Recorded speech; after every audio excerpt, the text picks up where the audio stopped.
Listeners, hold on to your strawberries. This is going to be a good one. And you'll find out why right now. Usually, Frank, Yes. I introduce you first. You do, Brendan. But I'm not today. What? Although I've already sort of done it. This is outrageous. Today I'm going to introduce Marty. Hello. And you might be asking why. One reason is he's in the room. Hey! Martin is here, not in New South Wales. It seems to be becoming a thing. It seems to be becoming a More thing. and more often. Should be a permanent thing. Oh! Yes. Oh. And, Who was that? Oh, what was that? The voice of an angel? Nay. This is why I'm going to introduce Frank now, because he can do the honours. So the honour is mine to introduce my lovely wife, Ali, the other Ali, not to be confused with the Ali that Marty has married, different Ali, the OG Not that Ali. type of show. This episode of the Hammerbomb Project is called Hold On To Your Strawberries.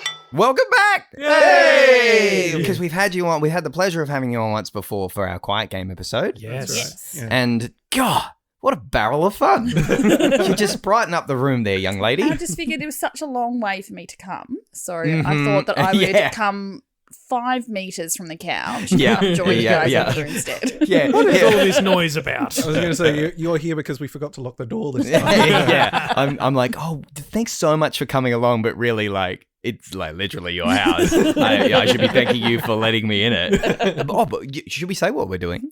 Because Nah. Nah, all right. Straight into it. Straight into it. This is a Hammerbomb Project and we Just talk a bunch about of Bluey. city fellas. It begins. Dropping the lines before we even drop the title of the episode. This episode of Bluey is called Explorers. Oh, me oh my.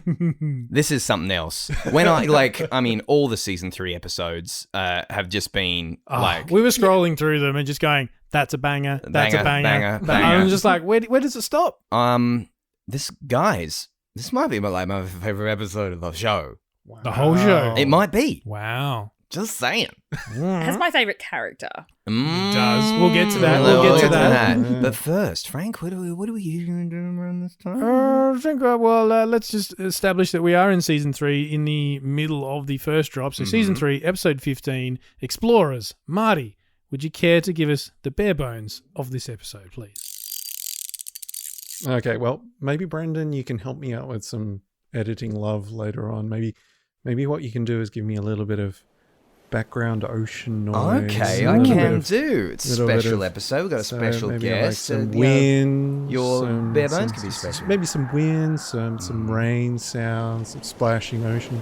Because It was a dark and stormy night. Off the port bow, sheets of water cascaded onto the deck. There was little that could be done about the broken sails, but no. Oh man, I was there. I could hear Captain Blackbeard already. No, this is an episode in which the kids are progressively being picked up from school, in which they're playing a game about exploring and trying to get back to Australia on a boat. And at the same time, Jack's dad and younger sibling are trying to get to the school because his dad doesn't know where the school is because he just puts on the sat nav and tunes out. Yeah. Okay, raising my hand here in an audio format, but 100% me. Yeah. Oh yeah. And it's not a secret to anyone in this room, but I am terrible with directions and going to pick up my son from his childcare for, I reckon, probably the first 6 months. I had the directions on. Now, I even knew roughly where it was because it's near a place where I used to work, but I was like, which turnoff is it? Where do I go? Yeah. Yeah, 100% me. Go back to Frank's sense of direction. After 10 years of marriage, he still needs to ask me where my brother and sister live. I didn't marry your brother and sister, all right? Like, Just saying. After a decade, Wow. still doesn't know how to get there without sat nav. So definitely, Well, Jack's dad over here. Am I imagining things, or like back in the day when you looked at you obviously couldn't look at the street directory when you were driving, or at least you definitely shouldn't have been. Do you internalize it more if somebody gives you directions and you're watching it? If you rely on, is there something about sat nav, or am I just being a troglodyte that when you've got it on, you don't internalize where you're going? Above any other system of directions, it doesn't train you. And this whole episode is like a statement of relying on things. Sure. Or could be said to be a statement on how we come to rely on things. And then when they're gone, we haven't learnt the old ways, which is interesting because, they're explorers and they're like, that's the old way of doing The old way of things. traveling everywhere. Yeah. I can't speak to that part of it as far as what sat-nav does. Look, the thing about tuning out is true in my case. Literally, and they've gotten better over the years, but now it's at a point where they say, not these traffic lights, but turn left at the next one. And I go, brilliant, that's all I need. So when people come at me and say, oh, which way did you go to work, Frank? I just went, yeah, that way. And people come at me with road names. Oh, did you go left on this one and then right up that one? I just go where the blue line is telling me. Exactly. Blue line of the arrows. Road names mean nothing to me. My head is full of lots of other useless trivia. I don't need road names in there getting in the way. Well, road names here are a bit funny as well. Is it the same in Sydney, Marty? Like, is there more or less of this where a road will stop and then it will continue over across the road as a different name, or it won't continue and it will start again a few 100 meters down the road, but it's got the same name, like Golden Grove Road. It's like, like Grenfell Road, rather. It's sort of there, and then it's not, and that's that's the same road. But then when something continues across an intersection, no, they're different roads. I don't know. Is that just everywhere? Is that standard or? I don't know. I got once again. Well, I don't really drive in Sydney, and that's I'm terrible with road names anyway. So hang on. So everyone's having a go at me for following the blue line. You just press being on an Uber and you're off, or on the bus. Yeah. Okay. Yeah. Bus. Sure. Yeah. Well, a little bit of Adelaide trivia, because the CBD of Adelaide is like a 1 mile sort of square, and you've got King William Street running down the middle, and then none of the horizontal running east to west running streets are called the same thing over the other side of King William Street. They have new names, and somebody told me never cross a king because you never cross a king. I don't know if there's any truth to the design of that, but it's a cool story. I'm going to propagate it. You said road names. I lost you at road names. Yeah, gotcha. Oh, another quick GPS story. When I was in the States, I hired this Jeep and I drove across the country in it. Yes. And the inbuilt sat-nav, this was 2016. It was a brand new freaking car, and it had like 2,000 miles on it when I got it. And I put another 15,000 on there. Humble brag. But the GPS system in it was awesome, and it had like a voice recognition button on the steering wheel. But I had to speak in an American accent for it to understand me. And so I'd be driving along, and I'd press it, and I'll go, nearest gas station. and it will give me the gas stations en route and stuff. And in America, oh my God, the signs on the interstate that tell you next exit, they've got what fast food establishments are at the next exit. So it's like, in 2 miles there's this one, and there's a Denny's and a thing. So and the Subway or a IHOP. Wow. Or strawberries. I was in love. Oh, strawberries. Oh yeah, because that's like something to do with the episode of Bluey let's do that. we're supposed to be talking about. Speaking of lots of different things appearing, the establishing shot, as we love to point out on this show, big wide shot of the what we suspect to be Montessorian style school with kids running everywhere. Waldorf, I believe. Waldorf, sorry. Not that I know that for sure, but that's the prevailing theory. If you Google pictures of Waldorf educational aids, they're all like the little gnomes and the canopy thing with the things, and it's like, there you go. Well, that thing. That's my working theory anyway. Anyway, lots of little cameos in there. There was everyone. I mean, main players in this story from the kids' perspective. We see Rusty, Jack, obviously a little bit of Bluey and a little bit of Coco. They're the ones in the boat. But we also see anybody else see any other little cameos in the background? Snickers for one. Rolls down the hill. Yes, he loves being a sausage dog. That's a brilliant one. I think Chloe's there as well. See Chloe there. You see Indy very briefly in the back. There's even Winton at one stage in the with his dad. In the establishing shot. Is his dad in there? I didn't see. Yeah, right at the start. It's brilliant. And so, of course, we get Rusty, who is the captain of our seafaring vessel. He's a very confident little dog. He's got the hat. It's like that. That's so good. And he sets the tone straight away. He's like, if we don't give up, we'll make it to Australia. He's just certain. And the other dog's like, okay, sure. And then, tragedy strikes because it's time to go home. Also, first look at Rusty's mum ever so briefly in this episode, because she's the one who picks him up. Yes, she makes her physical debut. Yes. I didn't check the voice actor to see if it's anyone semi-famous, but I probably should have done that earlier rather than mention it on air. But then Jack, of course, gets the Guernsey as captain because he's the closest. that's right. Good a reason as any.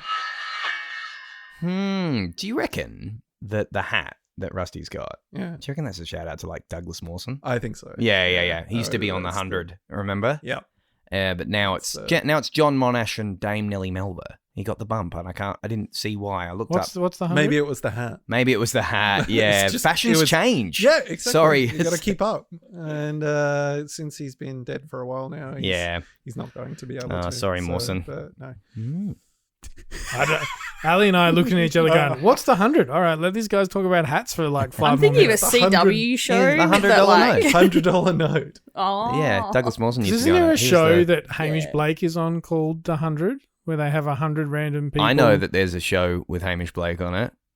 It's called Bluey. And a little episode is called Explorers. Yeah. And Have you and he's talked on about it at all this whole time? Uh, I'm still waiting for that. I was waiting for an excellent segue into it. Hamish Blake is I thought we were always still an waiting for excellent Marty to finish his like summary of what happened at the show. segue. Wait, had you finished? We're done. We're done. Had you? Yes, I have. I mean, I'd hate to be rude. We went off on a massive tangent. I don't think you got past describing the boat. No, I got there. We got the boat, and we've got. We segued and into is- Hamish.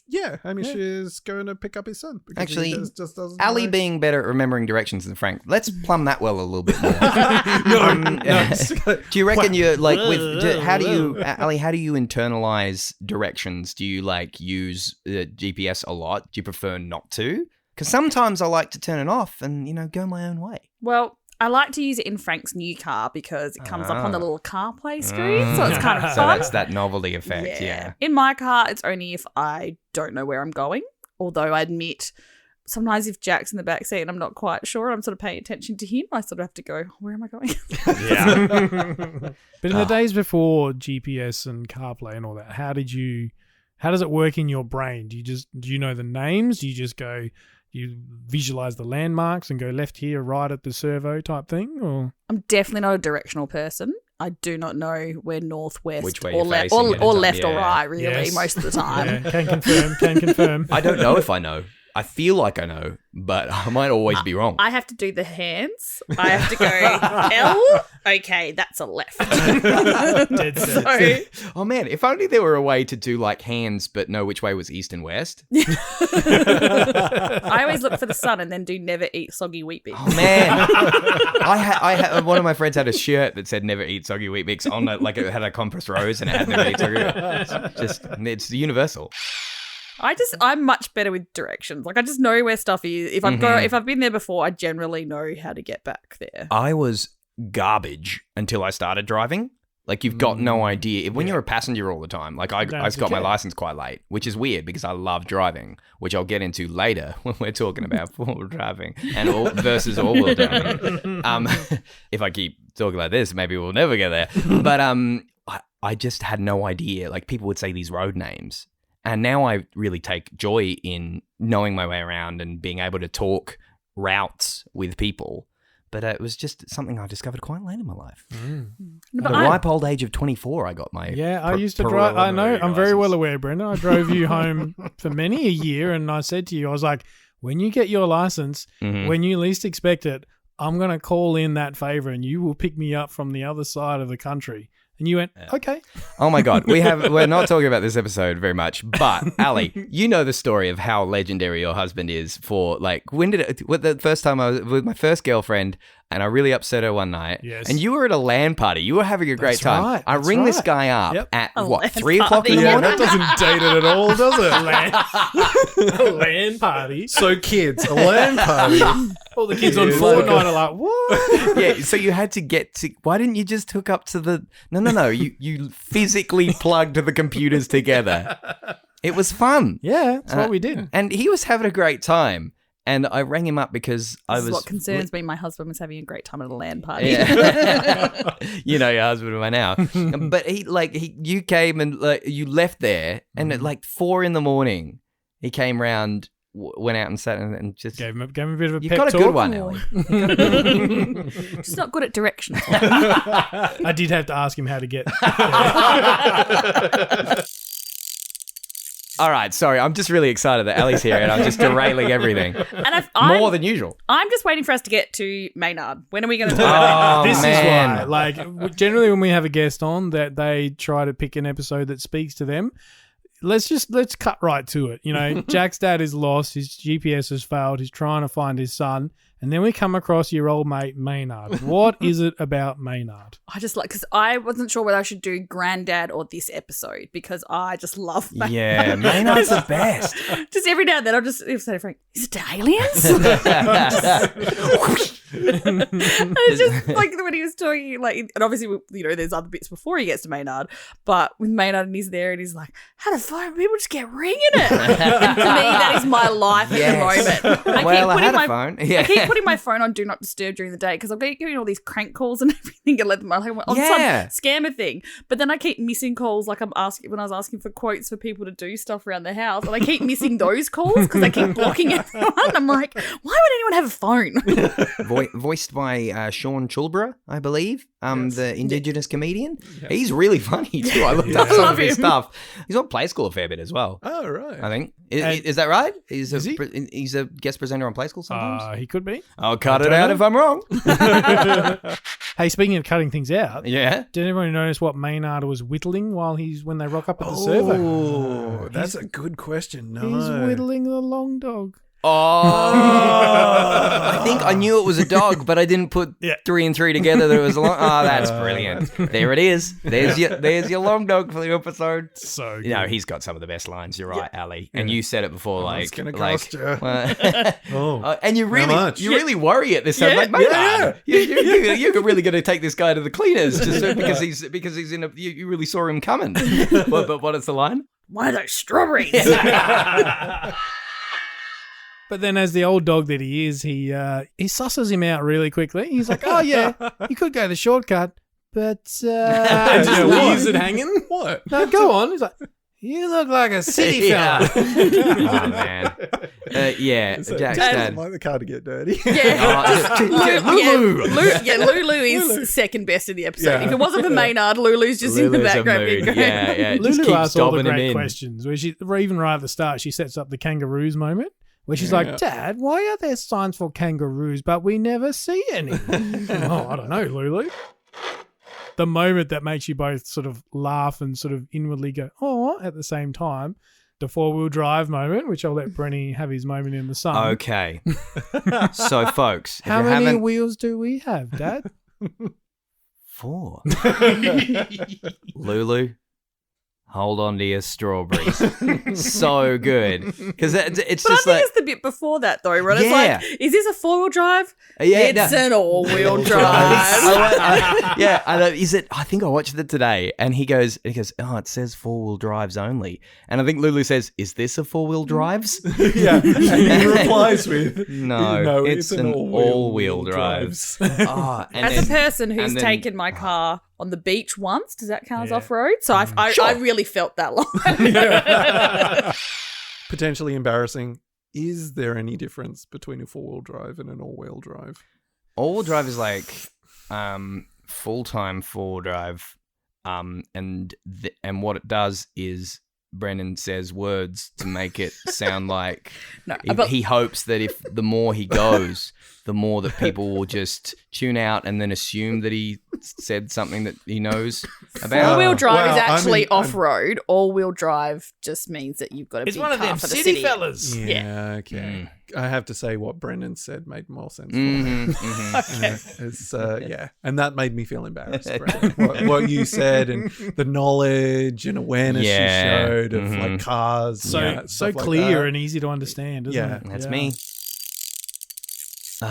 It's just, I get unreasonably patriotic when watching this episode. Just cockatoos. And like, because I I deliver the mail, but I deliver the mail in the hills, so it's like out past the suburbs. And there's a lot of farming property, and you'll be going down to this letterbox at the end of the dirt road, and the sulfur-crested cockies will come down and fly next to your car, and it just really pulled all the heartstrings this episode. And just not to mention, I mean, I'm sure we'll get to the end when we get to the end, but it's just a real showcase of beauty and surroundings, and I just get this episode gets me. I said to Ali when we watched it through again, I just looked at her and said, do you realise this is probably the best piece of tourism in a 7-minute commercial than anything the Australian government has made in the last decade? Yeah. Only to be bettered by the Qantas Still Call Australia home ads. That gets me for some weird reason. Just a bunch of kids transported around the world in white clothes singing operatic. I'm not Still crying. Call You're crying. I reckon I know your favourite bit and your favourite bit. Ooh. Or at least, cool. and of course, because I'm a great podcaster, I'm pointing. Yes. I'm pointing at Frank and Marty. Actually, no, Ali, I'll include you in the, maybe not favourite bits, but bits. Because she's already explained it. Yeah. You could... Correct. I know which bit it was. It was the bit with bit you Maynard. said. I remember what you said 2 I've minutes got ago. 1 point, Brendan. How do you want to see if you can beat that? Et zero. But you guys really should adopt this when Jack, because your son Jack, when he gets a little bit older, try and tell me you won't be using the picking up Jack. Picking up Jack from school. I love that little bit of exposition. Picking up Jack from school. It's a really, I wrote that out. I was just like, that's a really nice, easy way to insert some exposition. Because now we know exactly who it is and what he's doing. Oh my God. It's so sneaky. I didn't even realize that, of course, it's just a plot device. That's what I do all the time to entertain Nary. Just Amazing. like you explain and sync things. And that's how you spend all your time. But yeah, it's good, so you know exactly who they are and where they're going and what they're doing. And Marty, I reckon your favourite bit is I only think it's your favourite bit because you've told Joe Brum that it's like your favourite thing. Oh. Just banned it as an octopus. Yes. Yeah, of course. It is pretty damn good. I don't know if I'd pick that as my favourite. Sure. What about Bandit going back to get the bag the second time? That's pretty. It still has to make a noise while doing it. That's pretty hilarious. Okay, so because I'm just excited to be hanging out with you guys because Marty and Ali are in the room and this has only happened. Hang on, has this even What's happened? Frank's bit? Hang on, What? No, has we this have even not happened. No, no, because hasn't. last time you were here, Ali, Marty I was in didn't. Sydney. No, I was here. You were here. Fairly sure I was here. Wasn't No, I? no, I last wasn't time. here. Yeah, it was a Zoom one. You zoomed and you'd like, this is all, like I've got all the greats people in the rooms. But so I'm excited and I'm just rambling, but let's hit the bits that we can't not hit.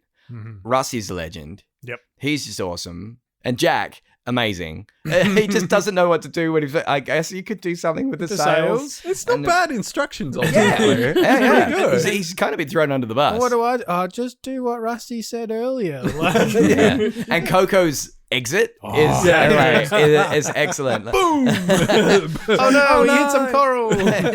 She's like spiraling away. Yeah, Good that's luck. right. Good luck. For me, probably what I would have picked up on as my favorite bit, it's a more amorphous, overarching type of thing, but it's the for real life of being picked up from school and maybe being left as the last person, or even just that thing of playing and people progressively leaving and the game progressively changing. Yeah. Just that experience, I think it speaks to a lot of just like every time you lose a key character in your game, the dynamic of the game sort of changes. Yep. And yeah, I'm sure you've all had the experience of just like being the last one left at the school because, you know, The parents bus have is gotten late waylaid or yeah. there's something like that. And Jack's doing okay with it. Calypso's Jack's just doing like, all right. "You all right?" Even Yeah. though he's dying and, you know, there's no supplies. Yeah, what's the bit? and- What's he saying? Like, yeah. Frank's got it. Day 104. The rations have run out. I'm not sure we'll make it back to Australia. And the deck could use a good scrub. But it's just Calypso going, "You're right, Jack." He's like, "Yeah." Yes, Calypso. He just like you swear that you're like starting to go, oh no, is Jack okay? Like is this just like him playing but he's actually really lonely, he doesn't know where his dad is, and then Calypso, "You're right, Jack," and he's like just fine. He's fine. I do also have to say, like, I was playing on a boat with Naomi the other day, and I think like a boat playground setup. And that's probably one of the best storytelling opportunities. It's just like there's so much stuff you can do on a boat. Like you can get attacked by octopuses, or like there's so many different things. So it's a really nice narrative focal point. And so much of that all-wheel drive is just so good because he's gonna take the long route, but he finds the road and he goes the whole time. I'm just punching the air, just going, "Send it, Jackstad, send it." And the strawberries all over the back seat. Yeah, The car is definitely getting dirty. And then they get there and like, "Oh, the map has got strawberry jam on it." That's okay, all. Lulu. We don't need Where we're going, we don't need roads. And just like that moment of Jack crawling out, still in the game. Is like, this Australia? Yeah, mate. This is Australia. So and I tell good. you what, I think they fixed it now. But freaking, not that I don't love ABC iView, but you're playing it on the TV and the next episode thing comes up. I think they might have fixed it in lots of things now where it only comes up during the credits, but it just comes up right over and the interface for ABC iView to get rid of it is just too slow and not good. So I think they've. So it comes up over the. It comes up over the thing, and the same thing does it in your other episode that you were going to do, Ali, in Grandad. It comes up over the moment when Chili turns into the little that's kid. the moment. And that's the moment. But I think the last couple of times I've watched it, they fixed it. I think enough people felt about it the way I feel about it. Yeah, wow. But actually Did did you write something an about angry it. letter to ABC? I didn't. You see, my approach is I seethe about it quietly, and it infects my day, and I'm a horrible person. But then I don't actually take proactive steps. Okay. That's my MO. It's a good plan. But oh man, just he's standing there with his hands on his hips, and you just see those hills. And as a bit of a self-proclaimed country boy, this whole episode is just boom. We never talked about where they got the strawberries from. I was about to say that. Strawberry pickers. I'm from Argentina, and I am from France. You don't know where your son's school is? I love it. You can use my phone, but there is no reception. Even better, it's reception. Just because they had to emphasize that a little bit. And the guy, the dude with the he's kind of like bohemian. He's got like got a crystal. on his thing, and He's it's got just some Reiki such a going on. backpacker. My God. So and for point. international audience, it's a fairly typical thing to have. Sort of, backpacker fruit pickers of various different types. Yeah. It's a very Or seasonal. very Seasonal, that's it. Seasonal occupation. under the table, cash in hand. So Sort I The of. think- strawberry industry actually suffered through the pandemic because we didn't have any international backpackers Yeah. coming Yeah. through, and strawberries. millions of dollars of strawberries rotted on vines because they didn't have anyone to come picking them. So it was a shine on light in the industry. I used to do a little bit of stand-up comedy. I've only done, I've only got up, a handful of times. But I did this bit about the Beerenberg Farm. You guys were at Harndorf today. You went to the farm barn, but the Beerenberg strawberry farm where you can go and pick your own strawberries. I used to do a bit about how I've never done it because I'm worried that the sign isn't actually an invitation to pick your own strawberries, but it's a warning. And if I go there one day and start picking my own strawberries, what if the farmer comes out and just starts yelling at me? Like, "Oi, pick your own strawberry. Look at that sign. It couldn't be clearer. These are mine." That's a great farmer's voice you've got there. I know a lot of farmers. I know one farmer. He lives Brendan, nowhere near me. You are missing out. Pick your own strawberries is one of the yeah. best things you can do. I bet. It's not worth not going to do it. So Just you so I can tell have the that beer. joke. I'll just lie and say I haven't done it while I've got strawberry on my face. We do have to touch on, there's one Maynard line that we Oh, yeah? haven't said. You're not from Argentina, right? And the no you get from Maynard is just perfect. No. It's just why would that be your first question? Oh, man. Yeah, So Maynard. what am I missing? If the four of us were the four in the boat, who would we be? Oh. Frank would not be giving directions. Frank wouldn't be giving the directions. Well, I mean, there is Brendan's Jack. in Do fairness. you think I'm Jack? Well, Because I don't know. I would say that I'm more rusty. I'd tell you guys what to do and then I would leave. Yes. She's leaving right. Set by Alex. Ding, ding, ding. We have a winner. Who's known for a dramatic exit out of the three of us? Ooh. As far as Coco's exit, pretty dramatic. And just like, oh, I've got to go. Boom. See you. Bye. I'm probably not going to take that. No. I think it might have to be you, Frank. Okay. Yeah. Are you going to take that? I'm a little pink poodle. Which Well, I says- guess that means I'm Bluey. I'll take that. I would be the most happy to be taken away by a giant octopus. Fair enough. I think that's valid. Take it away, giant octopus. Hello, my baby. Hello, my honey. Oh, my raccoon growl. Oh. That's a voice you can't ham up too much. That old-time radio voice. Oh, dang, dang, dang with the trolley. Rang, rang, rang with the bell. Oh, did you notice the number plate? Oh, no. I really love this little tidbit to emphasize that they're from out of town, that they're new, that Jack's family is new. Yeah. There's Victorian plates on the car. Nice. Yeah, Yes. you could see it in just a Nice. tiny shot just before he sends it into the four-wheel drive track or all-wheel drive track. It's just got on the number plate. You can see that distinctive blue V from the Victorian plate, and I think it's like RUS 537. So it kind of looks like Russell because they're the Russell family. Yeah, very good. Nice. I do also like the moment. Just one last thing, like the idea that the first thing he sees when he's in the boat and he's arrived on land, inverted commas, is the cockatoos. Yeah, they That's a fly classic over sort of and thing, like, he you always- brings you that see into the birds. game. Yeah, so that's good. Such a nice thing. And they're there because they were disturbed by his dad in the car. In the and so car, his ride's and, there. yeah, and so they're- it's just together, yeah. Beautiful. And it could be a Qantas ad actually, because it's got the kangaroos. I've in it. been to cities that... Oh, Frank's gone. He's gone. I'm there. Well, speaking of dramatic exits...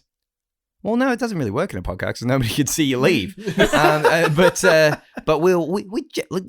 let's call it a day on this one. But I'm so glad that you guys are here. I mean, Marty, you know, you're here, no, it's okay. but you're here. It's all right. You know, Yeah, Physicality. and Ali, you're usually there in the other room. But now I'm in But now here. you're here. You're here. Yay. So you're both, you know, often here, but tonight you're really here, and it's lovely. High That's five. good vocab, Brendan. Thanks, man. Get me on a podcast. But yes, thank you one and all for joining us. Thank you, Marty. Thank you, Ali. You're the best. I know. And Frank knows too. Frank, and Yeah, I you're know. pretty good as well. Yeah, I know. And you're my crew, guys. You're my crew. You're my ship hands. Is that a naval term? I don't know. Let's find out next time. Let's all get aboard the HMAS Hammerbarn. Aisle 300. Left at the fake grass. And if you hit the strawberry patch, you have reached your destination.